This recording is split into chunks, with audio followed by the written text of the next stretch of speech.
अस्सलाम वालेकुम दोस्तों, वेलकम बैक करता हूँ आप लोगों को अपने यूट्यूब चैनल ट्रिक्स मास्टर में। दोस्तों, जैसा कि आप लोगों को पता है कि जो ये वबा चल रही है उसके हवाले से कोई भी नई अपडेट आती है हमारे हुकूमत पंजाब की तरफ से या हुकूमत पाकिस्तान की तरफ से, कोई भी नई अपडेट आ रही है, जो भी नई चीज़ आ रही है मैं वो आप लोगों के साथ लम्हा ब लम्हा हर चीज़ अपडेट शेयर करता आ रहा हूँ। तो इस वक्त काफ़ी दोस्त ये चीज़ को लेकर परेशान है कि यार ये जो हुकूमत 4000 रुपये दे रही है, इसके लिए अप्लाई कैसे करना होगा, किस तरह ये हमें मिलेंगे। तो सारा आप लोगों के साथ ये डिस्कस करूंगा, सारी डिटेल आप लोगों के साथ शेयर करूंगा। आपने वीडियो के अंदर देखना है, कहीं भी स्किप नहीं करना है। इसमें मैं दोनों तरीकाकार बताऊंगा। एक तो जो पढ़े लिखे हैं, जो इंटरनेट के ज़रिए अप्लाई कर सकते हैं, और जो पढ़े लिखे नहीं हैं, जिनको इंटरनेट चलाना नहीं आता या इंटरनेट की सहूलियात नहीं है मौजूद, तो वो किस तरीके से कर सकते हैं, वो भी सारा तरीकाकार इस वीडियो में आप लोगों के साथ डिटेल के साथ शेयर करूंगा। तो आपने वीडियो के अंदर देखना है, कहीं भी स्किप नहीं करना। उसके अलावा आपने मेरे चैनल के साथ जुड़े रहना है। जो भी नई अपडेट आएगी, जो भी लम्हा ब लम्हा मैं हर चीज़ आप लोगों के साथ शेयर करता रहूँगा इस चैनल पर। तो जो चैनल पर पहली बार आए और पहली बार वीडियो देख रहे हैं तो चैनल को सब्सक्राइब कर दो और बेल आइकन को प्रेस कर दो, ताकि नेक्स्ट जो मैं इस तरह की वीडियो डालूँ, इस तरह की अपडेट डालूँ, तो आपसे मिस ना हो पाए, फौरी तौर पर आप उससे जानकारी ले सकें और हर तरह की मालूमात हासिल हो सके आपको। तो सबसे पहले मैं आप लोगों को बताता चलूँ कि कौन से लोग ये पैसे ले सकते हैं और कौन से नहीं, तो वो पहले आप लोगों को बताता चलूँ। दोस्तों, सबसे पहले आप लोगों को मैं बताता चलूँ कि कौन से लोग इसमें पैसे नहीं ले सकते। सबसे पहले वो जानना आप लोगों के लिए ज़रूरी है कि कौन से लोग हैं जो इसमें अप्लाई नहीं कर सकते, इसमें पार्टिसिपेट नहीं कर सकते। तो वो जो लोग हैं वो ये हैं कि दर्ज झेल अफराद, यहाँ आप लोगों को स्क्रीन पर भी दिखाई दे रहा होगा, मैं नीचे पढ़कर भी सुना देता हूँ ताकि आप लोगों को अच्छे से समझ आ सके। पहले नंबर पर हाजिर सर्विस या रिटायर्ड सरकारी नीम सरकारी मुलाजमीन मालिक राजी, इनको नहीं मिलेगा। ठीक है, जो रिटायर्ड हैं, जिनकी पेंशन चल रही है, उनको ये नहीं मिलेगा। दूसरे नंबर पर किसी और फ्लाई स्कीम से फ़ायदा उठाने वाले अफराद, यूटिलिटी बिल्स माहाना 10,000 से ज़्यादा हो।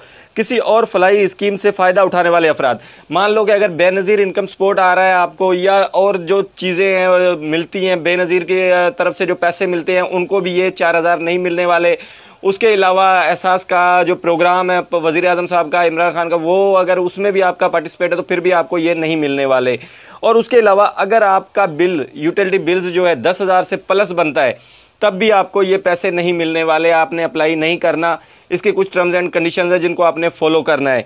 और तीसरे नंबर पर किसी भी किस्म की गाड़ी का अगर आप मालिक हैं, अलावा मोटरसाइकिल, रिक्शा, चिंची, अगर मोटरसाइकिल, रिक्शा, चिंची भी आपके घर में मौजूद है तो फिर भी आप इसके लिए अहल नहीं है। 4000 रुपये आप नहीं ले सकते, क्योंकि जो बंदा मोटरसाइकिल रख सकता है, रिक्शा ले सकता है, चिंची वगैरह चला सकता है, तो वो उसके लिए ये 4000 करना कोई बड़ी मुश्किल नहीं है, क्योंकि ये इतनी ख़ास पेमेंट तो है नहीं तो जिस पर आपको मतलब सर्किट चल सके। ये उन बेचारों के लिए है जो दिहाड़ीदार हैं, जो मज़दूर हैं, डेली बेस पर 200-300 रुपये कमा के आकर घर का खर्चा चलाते हैं, ये उनके लिए। इसीलिए इन चीज़ों का आपने मद्देनज़र रखना है।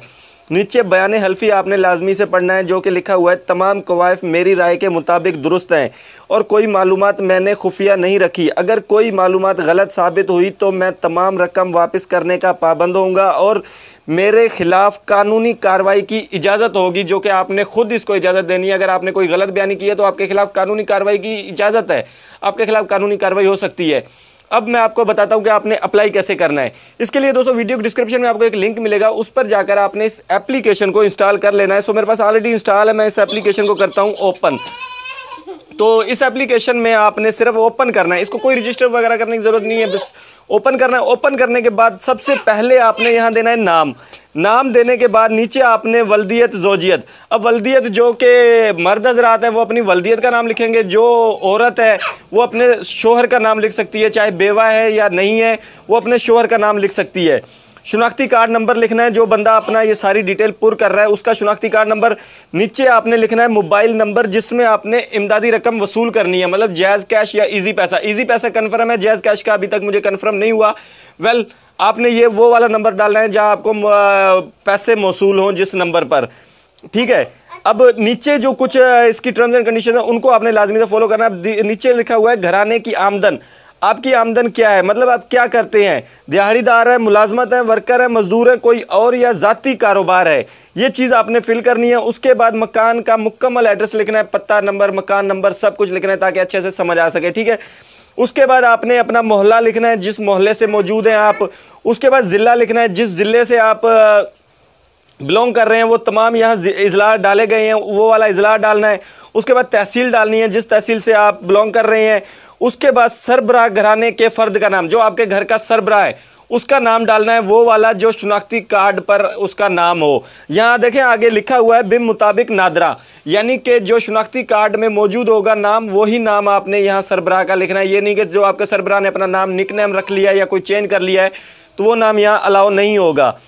घराने के कुल अफराद आपने बताने कि आपके घर में कुल कितने अफराद हैं। उसके बाद घराने की माहाना आमदन कितनी है, ये भी आपने बताना है कि आप माहाना कितना कमाते हैं। उसके बाद जो कि आप दरख्वास्त कर रहे हैं, उसके बाद आपसे ये पूछ रहा है कि आपका मकान है कि नहीं। अगर ज़ाती मकान है तो हाँ लिख दें, नहीं है तो किराए पर हैं तो नहीं लिख दें। ज़मीन या दुकान आपकी है ज़ाती तो हाँ लिख दें, नहीं तो नहीं। मोटरसाइकिल, रिक्शा, चिंची, इनमें से कोई भी चीज़ अगर आपके पास मौजूद है तो हाँ लिख दें, नहीं है तो नहीं। उसके बाद इमदादी कवायफ में ये सारा कुछ आपने फिल करना है। नीचे मैं ज़्यादातर अब वीडियो लंबी होती जा रही है, मैं सारा आपको नहीं बता रहा। नीचे आपने ये जो टर्म्स एंड कंडीशंस है जो कि तमाम कवायफ मेरी राय के मुताबिक मतलब इसको आपने चेक लाजमी करना है। उसके बाद दरख्वास्त जमा करवा देनी है। दरख्वास्त जमा करवाने के बाद ये आपको पैसे मिल जाएंगे जो कि ये दरख्वास्त उनको मौसूल हो जाएगी। अब बात करते हैं जो इंटरनेट यूज़ नहीं करते, जिनको इंटरनेट का पता नहीं है, तो वो किस तरह करें। तो वो भाई ये वाला फॉर्म जाकर इसका PDF भी है मेरे पास, अभी लिंक मौजूद नहीं है, वो होगी तो मैं इसी वीडियो के डिस्क्रिप्शन में डाल दूंगा। वहाँ से जाकर इस फॉर्म को आपने डाउनलोड करना है। इसका एक फ़ोटो स्टेट करवाना है। फ़ोटो स्टेट करवा के इसको पुर करवाना है। पुर करवा के आपके नज़दीक कोई भी जो काउंसलर हो उस काउंसलर से इसको एक बार तस्दीक करवाना है। तस्दीक करवा के आपने नज़दीकी किसी भी MPA को जाके जमा करवा देना है। उसके बाद आपको ये पैसे मिलना स्टार्ट हो जाएंगे। तो ये थी सारी डिटेल दोस्तों। उम्मीद करता हूँ वीडियो आप लोगों को पसंद आई होगी। पसंद आई तो लाइक कर दो, चलो सब्सक्राइब कर दो। मिलते हैं नेक्स्ट वीडियो में, तब तक के लिए दीजिए इजाज़त। अल्लाह हाफिज़।